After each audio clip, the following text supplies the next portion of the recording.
తాకట్లో ఉన్న మీ బంగారాన్ని విడిపించి ఆ రోజు ఆన్లైన్ రేటుకి కొంటాం. Sharma gold company. తండ్రి కొడుకులిద్దరూ బ్యాంకుకు వెళ్తారు.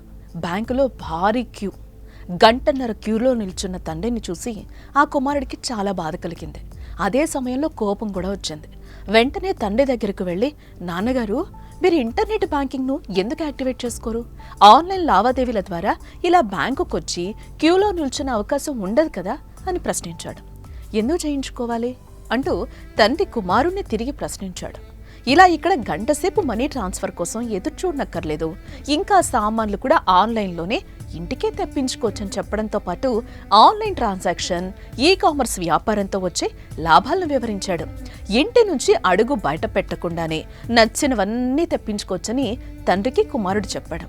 అప్పుడు తండ్రి ఓ చిన్న నవ్వు నవ్వి ఇలా అన్నాడు, నేను ఈరోజు బయటకి రావటం వల్ల నా పాత స్నేహితుల్ని నలుగురిని కలిశాను. ఇక్కడ పనిచేసే సిబ్బందితో నాకు మంచి పరిచయాలు ఉన్నాయి. వాళ్ళతో మాట్లాడాను. నాకు ఈ సమయంలో కావాల్సింది ఇటువంటి స్నేహమే. నాకు కావాల్సినంత సమయం ఉంది. నేను ధీమాగా తయారయ్యి ఇలాంటి పరిచయాల్ని పెంచుకుంటాను అని అన్నాడు.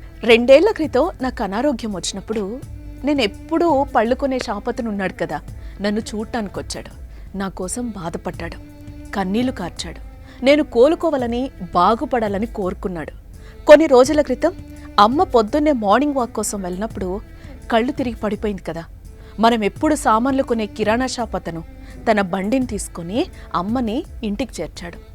నువ్వన్నట్టు ఇంట్లో కూర్చొని స్మార్ట్ ఫోన్ ద్వారా ఆన్లైన్ షాపింగ్ చేస్తే నాకు ఈ మానవ సంబంధాలు ఉండేవా? పళ్ళ షాప్ అతను నా బాధను పంచుకునేవాడా? కిరాణా షాప్ అతను అమ్మని ఇంటికి చేర్చేవాడా? ఒక కంప్యూటర్, మొబైల్ ఫోన్తో సావాసం చేసి ఇంటి నుండి అన్నీ తప్పించుకుంటే ఈరోజు ఒక్క స్నేహితుడు కూడా నాకుండేవాడే కాదు.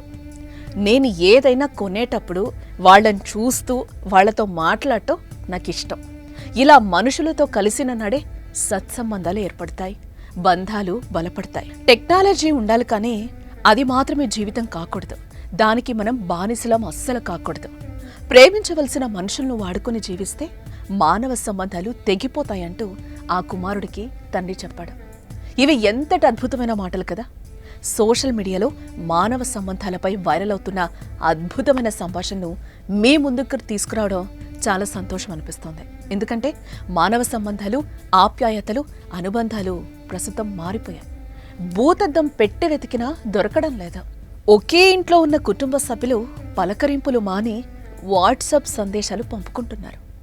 ఇలా అన్నింటికీ ఆన్లైన్ ఆస్కారం కాదు, పరిష్కారము కాదు. ఒకరితో ఒకరు మాట్లాడితే మనస్సు హాయిగా, తృప్తిగా, ఆరోగ్యంగా ఉంటుంది. అవసరానికి ఒకరికొకరు తోడుగా నిలబడతారు. తద్వారా మానవ సంబంధాలు నిలబడతాయి.